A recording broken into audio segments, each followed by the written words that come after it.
Kaixo eta ongi etorri jakindunera. Gaur masa molarra ikasiko dugu.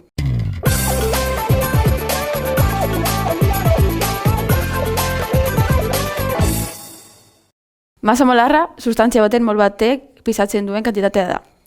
Gaur moletatik masetara eta masetatik moletara pasatzen ikasiko dugu masa molarra erabiliz. bezala ezagutzen dena.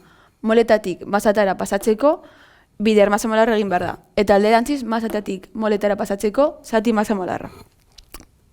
Hau formula honen bidez egiten da. Izan ere, N molak dira, M masa gramotan adierazten dena, eta MM masa molarra gramo moletan adierazten dena. Orduan, formula honen bidez, dakigu moletatik masetara biderketa eta masetatik moletara zatiketa egin behar dela.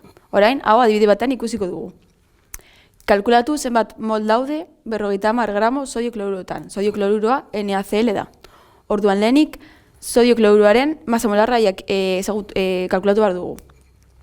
Jakinik, sodioaren masa atomikoa 23 gramo mol dela, eta kloroaren masa atomikoa 35,5 gramo mol dela, NaCl-ren masa molarra ezagutzeko hauen arteko batuketa egin beharko litzateke.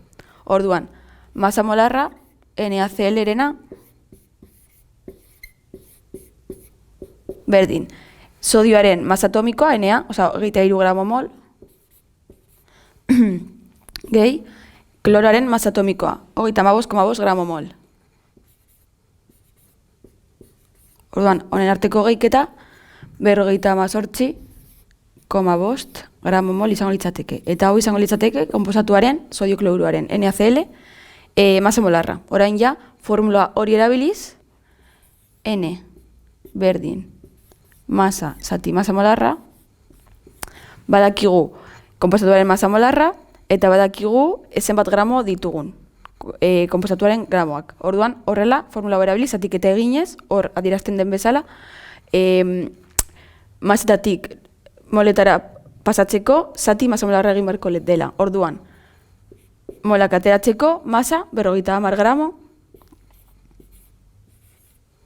zati masa molarra, 58,5, kalkulatutakoa oraingoan. Zatiketa beginez, gramo molak dira, hauek. Zatiketa beginez, 0,85 mol NaCl lortuko genituzke. Eta ariketa batzita egongo litzateke ja.